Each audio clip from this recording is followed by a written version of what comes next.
Halo semua, video kali ini merupakan video yang cukup spesial karena selain materi yang kami akan bawakan pada hari ini, tentunya saya tidak sendiri untuk mengisi dari materi ini. Seperti yang teman-teman lihat, ini merupakan daftar dari kelompok kami, dan di mana nanti untuk setiap materi yang akan mereka bawakan, mereka akan memperkenalkan diri mereka masing-masing. Berbicara mengenai materi hari ini, tentunya seperti yang teman-teman lihat, kami akan membawakan materi tentang SWOT analisis, di mana bisnis yang kami angkat itu adalah berupa suatu UMKM. Untuk selengkapnya dari materi ini, yang pertama kami akan membawakan mengenai analisis terkait dengan faktor internal dan juga faktor eksternal dari studi kasus yang kami angkat. Berikutnya, kami akan membawakan juga dari hasil analisis tersebut ke dalam suatu diagram kartesius, di mana diagram ini nantinya akan berisikan hasil dari hasil analisis internal dan juga hasil analisis faktor eksternal dari studi kasus yang diangkat berupa titik koordinat, dan masing-masing kuadran dalam kartesius tersebut memiliki artinya masing-masing. Untuk mencocokkan ataupun memberikan solusi lain hingga memberikan kombinasi kait penyelesaian dalam studi kasus, kami juga memberikan mengenai matriks perencana kombinasi strategi dalam studi kasus yang kami angkat. Oke,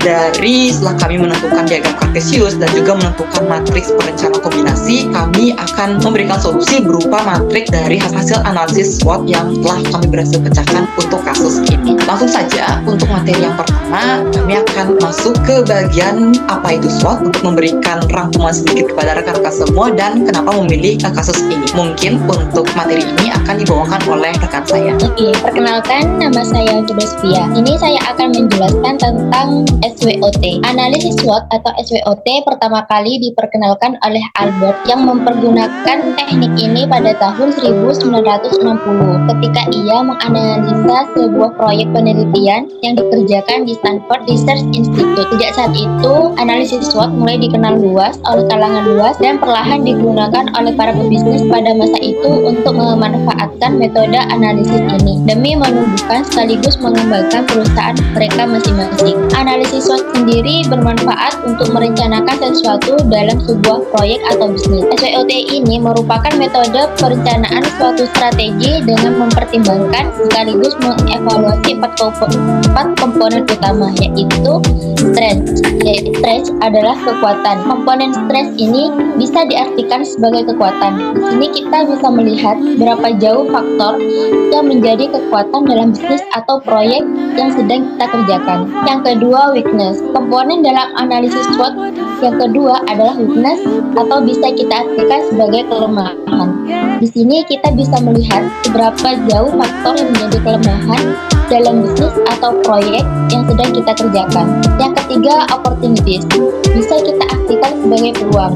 Di sini juga kita bisa melihat seberapa jauh faktor yang menjadi peluang dalam bisnis atau proyek yang sedang kita kerjakan. Dan yang terakhir ada threat, di mana ini kita bisa artikan sebagai ancaman. Di sini kita bisa melihat seberapa jauh faktor ancaman dalam bisnis atau proyek yang sedang kita kerjakan. Selanjutnya, kenapa kita memilih UMKM Dapur Misdanti?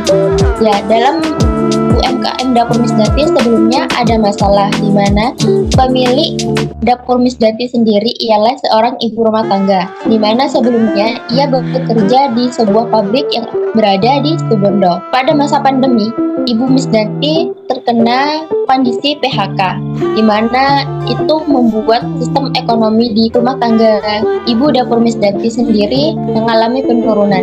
Kemudian anak-anak dari Ibu Dapur Misdanti ini sendiri menyarankan untuk membuka suatu usaha, di mana pada saat itu usaha yang lagi banyak diminati oleh masyarakat, yaitu salah satunya ayam geprek. Tapi di Dapur Misdanti sendiri itu tidak hanya ayam geprek saja yang dijual, tetapi banyak jenis masakan dari berbahan dasar ayam, tempe, sama nasi pecel.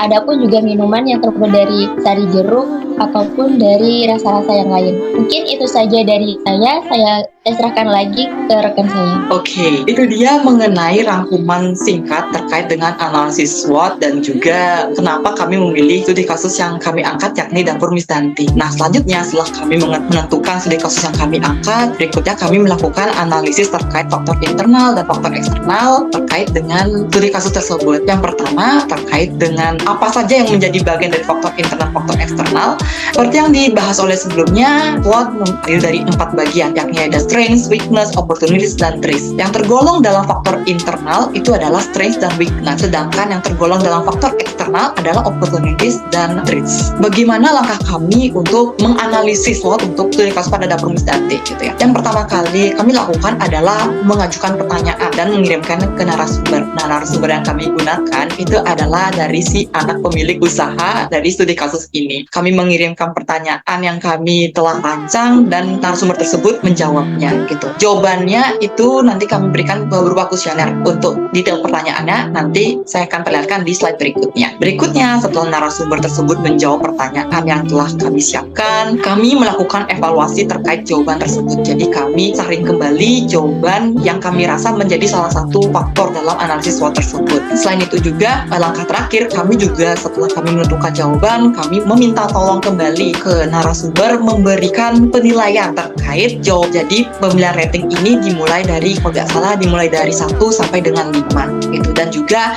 secara otomatis untuk perhitungan bobotnya itu dari kami sendiri yang melakukannya. Step yang pertama, seperti saya katakan sebelumnya, bahwa kami membuat pertanyaan dan mengirimkannya ke narasumber. Untuk pertanyaannya itu ada 4 jenis. Yang pertama untuk kekuatan. Jadi kami yang tanyakan pertama itu adalah apa yang menjadi kelebihan dari dapur Miss Danti, kemudian apa yang membuat dapur Miss Danti lebih baik daripada UMKM yang serupa lainnya, dan sebagainya. Berikutnya untuk kelemahan, kami mengajukan pertanyaan berupa apa saja hal yang dapur Miss Danti dapat tingkatkan ataupun kembangkan. Berikutnya apa saja hal yang dapat dapur Miss Danti hindari dan cegah, dan seterusnya. Nah, berikutnya untuk di bagian peluang, kami menanyakan terkait apa saja peluang yang dapat dirasakannya. Kami juga menanyakan apa yang dapur Miss Danti lakukan untuk melakukan hal tersebut menjadi suatu peluang. Dan untuk pertanyaan selanjutnya dapat rekan-rekan baca sendiri. Terakhir, untuk pertanyaan terkait dengan ancaman, kami menanyakan bagaimana dengan kompetitor ataupun pesaing dari dapur Miss Danti dapat mengancam dan berusaha untuk mengungguli UMKM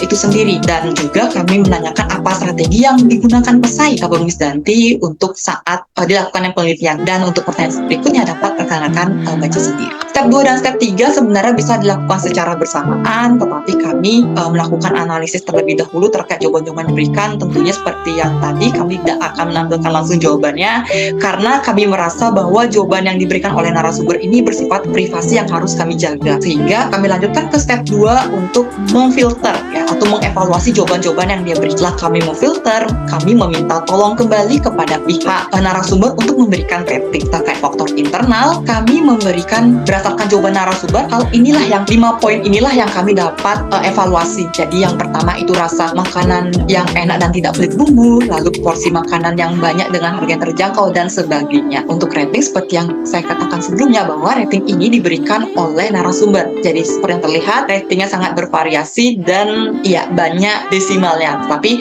untuk kami memberi narasumber untuk memberikan rating dari poin 1 sampai poin 5 saja. Untuk bobot, bagaimana perhitungannya adalah kami menghitung rating ke N. Ya, rating ke N ini maksudnya adalah rating yang pertama di sini. Oke. Berikutnya dibagi dengan total rating. Total rating merupakan total keseluruhan. Jadi yang di bawah ini dijumlahkan sehingga hasilnya seperti demikian. Dan untuk mendapatkan nilai dari suatu bobot ini adalah rating di sini dibagi dengan total bobot. Jadi seperti contoh misalkan di sini 4. Untuk mengetahui bobot yang pertama 4,8 dibagi 2,22, maka hasilnya akan menjadi sama dengan 0,22. Dan begitu juga untuk seterusnya. Penilaian bobot kami totalkan sehingga nilai bobot harus sama dengan 1. Nilai bobot di sini tidak boleh lebih ya, boleh kurang tetapi tidak boleh lebih dari 1.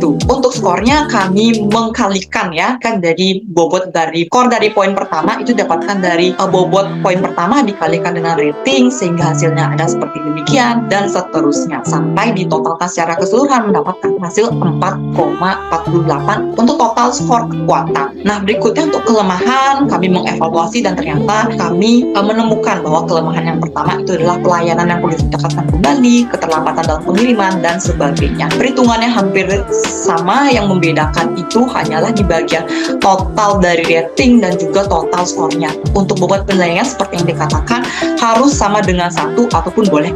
Nah, faktor eksternal terbagi menjadi dua, ada opportunities dan juga threats, peluang dan juga ancaman. Perhitungannya sama saja. Untuk evaluasi yang kami temukan itu adalah pertama, peluang dari ajakan pihak pemerintah untuk para pelaku usaha dalam menerapkan dan mengembangkan ekonomi digital melalui basis industri dan data elektronik dan seterusnya. Yang menjadi perbedaan pasti di total rating dan juga total skor dari peluang itu sendiri. Nah, berikutnya untuk kelemahan, setelah kami evaluasi, kami ternyata menemukan bahwa untuk ancamannya, untuk ancamannya kami temukan ternyata plagiatisme oleh pihak kompetitor dan juga promosi kompetitor yang dilakukan secara berkala hingga besar-besaran. Dan untuk statistiknya dapat rekan-rekan baca sendiri. Sama juga yang membedakannya hanyalah rating dan juga skornya. Setelah kami menghitung total dari kelemahan, kekuatan, ancaman, dan juga peluang yang dari skor masing-masing seperti yang saya jelaskan sebelumnya, maka kita akan membuat sebuah diagram Cartesius SWOT. Nah, mungkin untuk materi ini akan langsung dijelaskan oleh rekan saya. Oke, baik. Sebelumnya perkenalkan, nama saya Guru Maulana. Di sini saya akan membahas mengenai diagram Cartesius. Next, dalam diagram Cartesius ini terdapat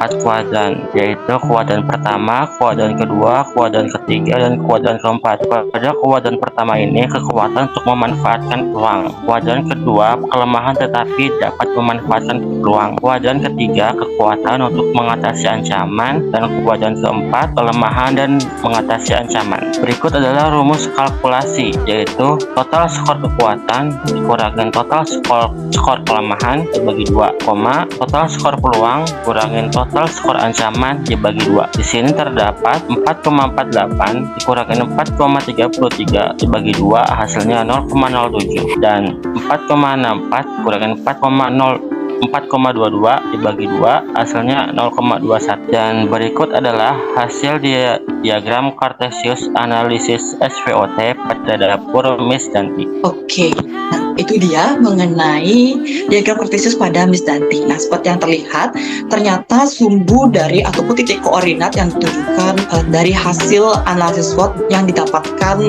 dari perhitungan yang telah dilakukan sebelumnya, seperti yang dijelaskan oleh guru, kita dapat lihat bahwa sumbu X dan Y-nya itu sama-sama bernilai positif. Nah, secara otomatis apabila kita menemukan hasil seperti ini, itu dia termasuk dalam golongan kuadran 1, di mana dia mempunyai kekuatan untuk memanfaatkan peluang begitu. Jadi ini merupakan metode ataupun cara pertama yang dapat dilakukan oleh pihak Miss Danti dalam mengatasi permasalahan-permasalahan pada. Berikutnya, setelah kita mengetahui diagram Cartesius, sekarang kita akan memasuki ke matriks perencanaan kombinasi strategi, di mana matriks ini selain dia berfungsi untuk menjadi strategi lainnya, bisa juga untuk dimanfaatkan sebagai hal-hal lainnya. Nah, seperti apa itu kira-kira? Mungkin langsung saja untuk matriks perencanaan kombinasi strategi atau MPKS akan dijelaskan oleh rekan saya. Baik, terima kasih. Sebelumnya perkenalkan, nama saya Fauzia Rahmi. Kali ini saya akan sebelumnya suara saya apakah terdengar dengan jelas? Oke, sudah masuk. Oke, terima kasih. Baik, karena yang terbatas, mungkin tadi kan setelah menghitung skor dari masing-masing aspek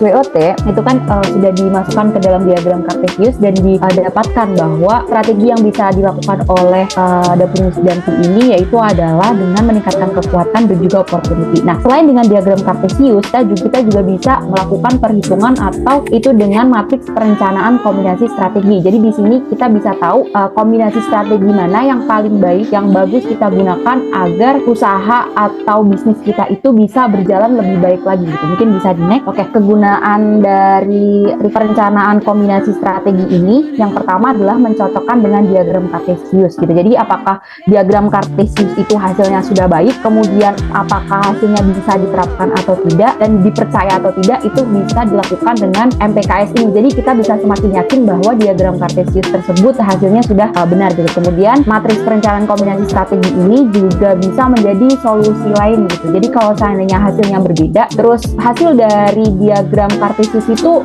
sulit diterapkan gitu. Jadi kalau seandainya hasilnya beda, hasil dari MPKS ini bisa kita jadikan sebagai solusi lain dari diagram Cartesius tadi. Mungkin boleh di next. Oke, jadi ini ada 4 faktor 4 aspek dari SWOT, di mana cara perhitungannya ini simpel aja, tinggal menjumlahkan skor masing-masing aspek SWOT. Contoh ini adalah strength dan opportunities. Ini bisa disingkat aja kombinasi SO gitu. Kombinasi SO ini tinggal menjumlahkan aja skor dari kekuatan dan hasilnya ini kita bisa cari yang nilainya paling tinggi. Yang nilainya paling tinggi di sini adalah strength dan opportunities. Jadi di sini Miss Danti ini bisa yang paling bisa dilakukan, strategi kombinasi yang paling bisa dilakukan itu adalah strength opportunities. Jadi dapur Miss Danti ini kita akan strategi kombinasi dengan meningkatkan kekuatannya untuk memanfaatkan opportunity. Dan kalau kita lihat ini hasilnya sama seperti diagram Cartesius yang sebelumnya gitu. Jadi ini MPKS ini bisa dianggap sebagai cocokan hasil gitu, antara tadi pakai diagram Cartesius hasilnya kayak gitu, pakai MPKS hasilnya kayak gini. Jadi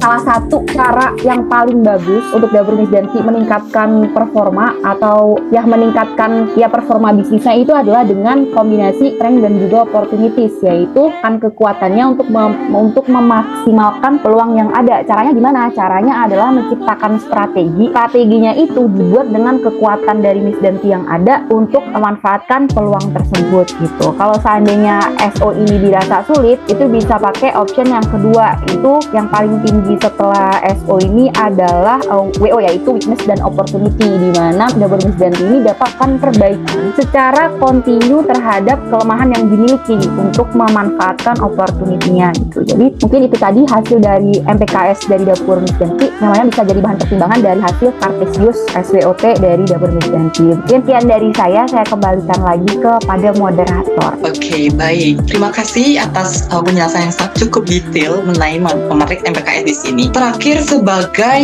pemberian solusi pada MPKS dan juga diagram Cartesius yang diberikan, ini merupakan solusi-solusi yang dapat kami berikan, yang kami tuangkan dalam matriks SWOT. Jadi, untuk membawa materi dari matriks SWOT, kami persilahkan. Jadi, saya Fidelia Berbita Syarani akan menjelaskan mengenai matriks SWOT, di mana matriks SWOT ini merupakan kumpulan solusi yang dapat kami berikan khususnya untuk dapur Miss Danti sebagai hasil dari analisis SWOT yang telah kelompokkan lakukan. Oke, jadi di sini beberapa solusi yang dapat kita berikan untuk dapur Miss Danti. Yang pertama itu adalah dengan memanfaatkan kekuatan dan memaksimalkan peluang yang ada. Jadi yang pertama itu memaksimalkan penggunaan media elektronik dalam memperkenalkan menu-menu yang ada. Nah, maksud dari S1, S2, O1, dan O2 di sini merupakan bagian dari kuota dan opportunities yang kita berikan solusinya. Jadi misal nih ada kekuatannya berupa rasa makanan yang enak dan tidak pelit bumbu. Lalu S yang kedua itu porsi makanan yang banyak dengan harga yang terjangkau, dan dengan opportunity yang ada O1-nya itu berupa ajakan pihak pemerintah untuk para pelaku usaha untuk menerapkan dan pengembangan ekonomi digital melalui basis industri dan perdagangan elektronik. Dan O2-nya itu pasca pandemi berpengaruh pada pola sosial dan konsumsi masyarakat. Terlihat masyarakat yang gemar melakukan pembelanjaan online. Nah, dari situ dengan adanya dua kekuatan dan dua peluang tersebut, kami memberikan solusi berupa ini memaksimalkan penggunaan media elektronik dalam memperkenalkan menu-menu yang ada. Begitupun selanjutnya. Nah, untuk solusi selanjutnya yang dapat kami berikan, solusi yang kedua yaitu memberikan harga yang terjangkau untuk menarik konsumen. Ini di sini itu untuk memaksimalkan kekuatan berupa porsi makanan yang banyak dengan harga yang terjangkau dan dengan memanfaatkan peluang, yaitu pasca pandemi bertaruh pada pola sosial dan konsumsi masyarakat. Lalu untuk solusi yang ketiga, terus membangun citra yang positif dengan tetap mempertahankan kualitas dan program sosial untuk 1, S3, S5, dan O3. Lalu yang keempat, mengikuti pameran UMKM apabila diadakan oleh pemerintah setempat untuk mencari informasi terkini sekaligus mengenalkan kepada masyarakat. Nah, untuk S1, W1, dan O1, O2, O3, begitupun grade itu kita dapat dari menyebar ke pemilik dapur Miss Danti itu sendiri. Lalu yang kedua, bagaimana caranya kita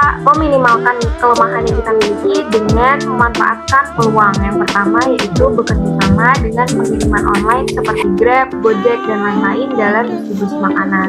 Lalu yang kedua, meningkatkan dan memperluas promosi yang dapat menarik minat konsumen melalui sosial media. Yang ketiga, bekerja sama dengan beberapa pelaku usaha untuk mempersiapkan orderan dalam jumlah yang banyak. Dan yang keempat, mengevaluasi, menentukan, dan membatasi pangsa pasar yang dirasa mampu menjadi pelanggan setia agar orderan bisa terpenuhi tepat waktu dengan pelayanan yang bottleneck. Dan selanjutnya di sini bagaimana caranya agar dapur Miss Danti itu bisa memanfaatkan kekuatan yang mereka miliki dengan adanya ancaman yang dapat mengancam dapur Miss Danti itu sendiri. Yang pertama yaitu mempertahankan dan meningkatkan cita rasa pada menu. Yang kedua, menciptakan identitas atau ciri khas tersendiri pada menu, seperti contohnya memberikan aroma yang khas pada menunya atau mungkin porsi yang besar. Lalu yang ketiga, tetap menjaga hubungan baik dengan konsumen atau pelanggan agar pelanggan tidak tertarik pada kompetitor lain. Lalu yang terakhir di sini bagaimana caranya dapur Miss Danti itu bisa meminimalkan kelemahan yang mereka miliki dengan ancaman yang ada. Yang pertama, melakukan promosi secara berkala pada media sosial, dan yang kedua, mencari partner bisnis yang menguasai teknologi khususnya dalam membuat promosi yang menarik, di mana di sini tadi permasalahan dari dapur Miss Danti yaitu kan promosi yang belum konsisten, dan dengan adanya promosi kompetitor yang dilakukan secara berkala dan besar-besaran serta perubahan teknologi yang membuat pihak dapur Miss Danti harus belajar kembali seperti itu. Ini dapur Miss Danti dapat memanfaatkan solusi-solusi yang telah kami buat dan kami berikan agar bisa mempertahankan dan juga mengembangkan. Terima kasih, mungkin cukup dari saya kembalikan ke rekan saya. Dari apa yang telah disampaikan oleh rekan-rekan saya untuk dari analisis SWOT dalam studi kasus yakni UMKM Dapur Miss Danti.